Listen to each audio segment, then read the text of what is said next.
Hey everybody, my name's Jen and I'm here with Bridging the Gap.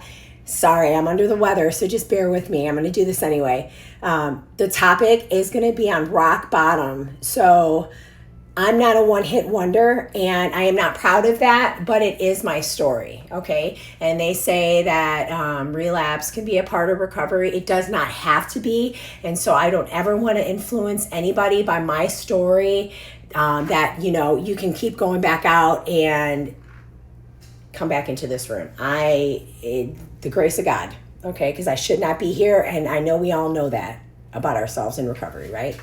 So I'm going to talk about one time in particular, and I was sober in 2006, and that's when I decided that I was done. Okay, I was freaking done.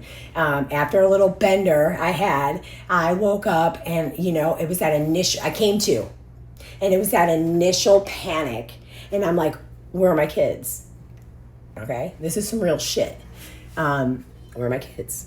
And I got up, I accounted for all the kids except for my oldest daughter, who out of the corner of my eye, like when you come to, and then like little by slowly, you start to remember the things that you did and what happened. Well, I had an argument with my older daughter at this point in time. I'm not going to get too into details, but what I am going to tell you is out of the corner of my eye, after I find my other two daughters who were safe, everybody was fine. Out of the corner of my eye, I see the back door, and it was glass, and it was shattered, okay? And there was a mess. All right, we'll just leave it there. And I remember being like, that I know you all know what I'm talking about when I say that, like, that impending doom, that feeling of just like, oh, that panic, everything. You wake up, you open your eyes, and you're just like, where am I? Where's this? Where's that? Where's the car? Where's the keys? Where's the money? Who's this? Anyway, what are you gonna do?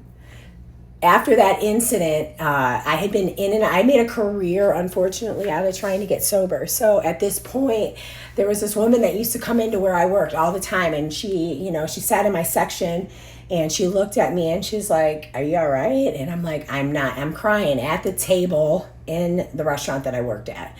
And I'm like, "I'm not okay. And can you please help me?" And so she became my sponsor. She asked me what I was willing to do. Are you going to take the suggestions? And I did. That was the first time in my entire life that I actually worked the program the way that it's outlined. Okay. And it was an amazing experience. I'm not even going to lie. But that time in particular, like if I had a dime for every time I've hit rock bottom or thought it was my rock bottom, I'd be a millionaire. And I don't say that lightly. Like, it's not okay.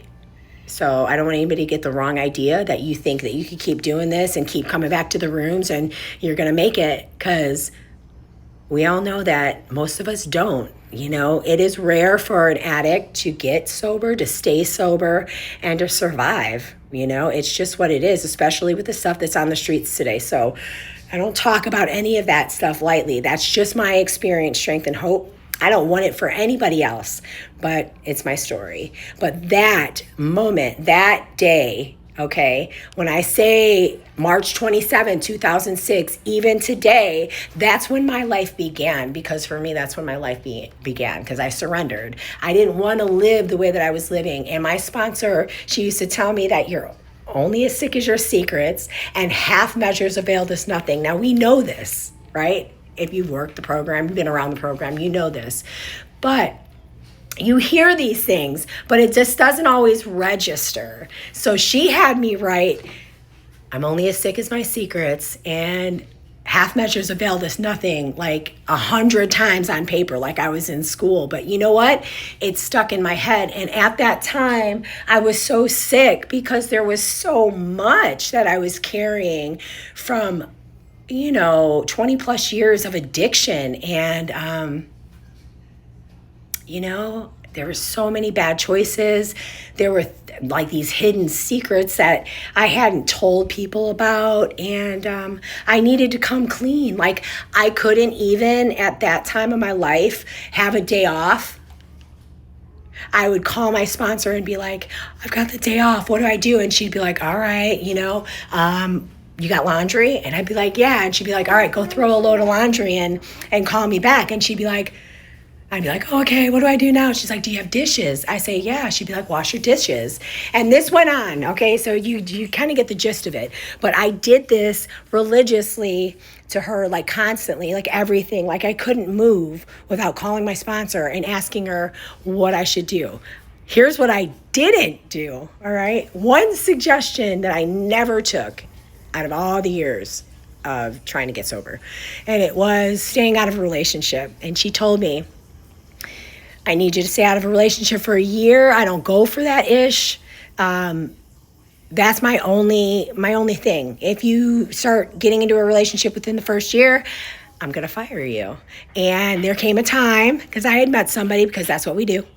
I don't suggest it, by the way. I'm just going to keep it real. Don't do it. Stay out of a relationship, please. Okay? Please. And I'll tell you why. But with that being said, she wants an apple. I'll give you an apple in just 1 second. So anyway, we were doing some step work one day, and I had been talking to a gentleman in the room, so I ended up marrying, okay? We were together for like 12 years. And she was like, I was like, I'll do whatever you ask me to do, but this I'm not doing. I'm keeping him. And she was like, you know what? She's like, let me pray about that. And she goes, you know what? For some reason, God is telling me to let you do it. So there went 12 years of my life. And it was actually the best years of my life, if I'm being honest, because I did maintain sobriety. I did take the suggestions. My life changed, and so did his. And we had a beautiful 12-year relationship until I tore it all down. Once again, with drugs and alcohol, and it started with pills, guys. So just, we need to be careful with that stuff, right? Anyway, when I did, start working the steps, right?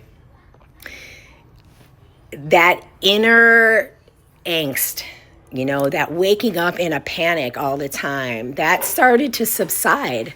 And I remember I'd be like, I wake up and I'm like in a panic and my heart's racing, and I had severe anxiety when I got sober. And she was like, okay, well, she's like, well, let's think about this. Like, how many times did you wake up or come to in a panic? And I'd be like, that was every freaking time I picked up, which was, all the time, a lot in my life at that point. And so that's how I woke up every day, in that panic of like, where am I? What am I doing? What happened? Embarrassed over the things I said, did, you name it. And she goes, well, there you have it. That took forever to go away. If I'm being real, it took forever. It didn't need to be like that, but we complicate things. We're not perfect. And especially in the beginning years of sobriety. And I do not have years of sobriety today. Okay. I'm just going to keep it real. I don't. I've always been one to tell you that, with my videos, my videos are the healing process, the healing journey, the spiritual aspect, what happened to me 3 years ago, right? And I always say that, my videos are not about staying sober. I'm not saying now, but, prior to, they weren't about staying sober, because I know nothing about that. It was about healing out loud in my journey and where I was at that time, and so I make that very clear.